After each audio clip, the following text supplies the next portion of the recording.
Akala mo naman sino malinis ang taong to.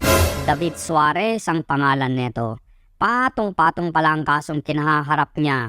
Kabilang sa mga kasong inihain sa ombudsman laban sa kanya, technical malversation, failure to liquidate funds, at anti-graft. 8.7 million na may kaugnay sa disbursement at cash advances noong siya pa ang gobernador noong 2013. Maliban pa dyan, may nadiskubre ang COA ang 3.4 million na questionableng disbursement noong 2014. Akala mo yan lang? Pues, meron pa.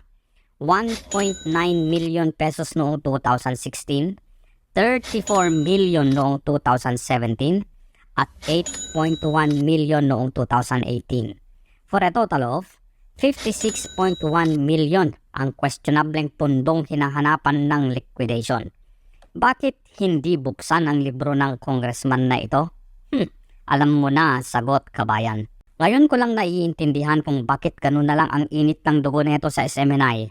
Meron palang baho tungkol sa pera ng bayan. Sa lahat-lahat ng mainstream media ngayon, sino lang ba ang may tapang na maging kritiko ng mga politikong sa tingin nila ay tiwali? Basang-basa na ng taong bayan ang pinaggagawa nyo.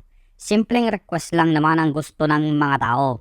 Buksan ang libro ng magkaalaman at lumabas ang totoo. Sa halip na yon ang gawin nyo. Napakaraming drama ang pinapalabas para pandin lang sa mga tao. Basang-basa na ng mga Pilipino. Nanginginig na ang mga tuhod nyo kaya yung mga kumakanti sa inyo, pinatatahimik nyo. Tignan mo ang nangyari. Kulong yung 2 taong naglalabas ng baho ng mga kabaro nyo. Wala na. Patay na ang demokrasya. Nasaan na ang mga maiingay noon na sumisigaw ng freedom of the press? Bakit nagsitago na sila? Sa laban na ito mag-isa ang SMNI na lumalaban sa buong kamera, pero papayag ka ba? Handa mo bang samahan silang ipaglaban para sa malayang pananalita? Balikan natin ang linis-linisang to. Panoorin kung paano magsalita akala mo santo. Madungis pala ang kamay mo. Sa mga binibitawan kong pananalita, ipapatawag din kaya ako sa hearing ng kamera? Mr. Chair, I just want to start off from where we ended last hearing with regards to the news that Jeffrey Celis mentioned in their program. Mr. Celis, are you with us today? Yes, sir. Yes, thank you. When we ended our hearing last week, the statements I released was that we were treading in very dangerous grounds as the resource person mentioned that his source emanated from the Senate. And I felt that it was important for us to determine who that source was because it was also determined in last hearing that the statements issued by Mr. Celis in his program was false. And if indeed it is from the Senate, interparliamentary relations between the House and the Senate are now put in question. Because parang ang lumalabas, may nagli-leak ng hindi makatotohanang balita mula sa Senado patungkol sa House of Representatives. At nung December 3, if I may be allowed, Mr. Chair, Senate President Subiri issued a statement. And if I may be allowed to read, he stated, "I have no knowledge whatsoever of anyone from the Senate leaking information to any reporter on any House matter.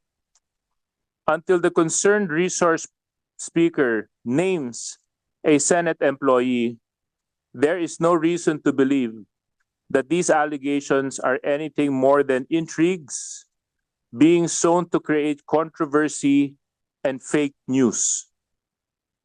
We respect interparliamentary courtesy and would not want to put a rift in the strong partnership that we have with the House, with the leadership and the members of the House. I would suggest that the House continue their investigation until they get to the bottom of this accusation and press for the concerned person to reveal the name of their alleged source in the Senate. Otherwise, the House can cite them in contempt. If they can prove it's an employee of the Senate, then we will initiate disciplinary action on those involved. Quote unquote from Senate President Miguel Zubiri. So now, Mr. Celis, I would just like to reiterate my question. The source, please. Mr. Chairman, honorable members of this committee, may I be allowed, please, to manifest a statement of clarification before I proceed to answer the question of Honorable Congressman J.G. Suarez, because I believe that the statement that I am going to make as an opening premise to the answer that I should be giving to the Honorable Congressman will settle everything and clarify before the nation a very important statement that I want to make. Mr. Chairman, may I be allowed, please? Before I allow you, I'd like to remind everyone that your oath Yes. has been administered in the last session, and it will continue up to today. Yeah. So you're under oath. Yeah. So lahat po sabihin po natin ay ang katotohanan. Okay. Can I proceed, Mr. Chairman? Yes, you may. Mr. Chairman, Okay. Mr. Chairman, Yes, Honorable ako. meron pong katanungan si Honorable Suarez, di po ba? Opo. Hindi ba dapat sagutin lang ng resource person or witness yung katanungan muna Okay. bago siya mag-explain? Mr. Chair? Thank you for the reminder, Congressman Acop, sir. And to the members of this committee,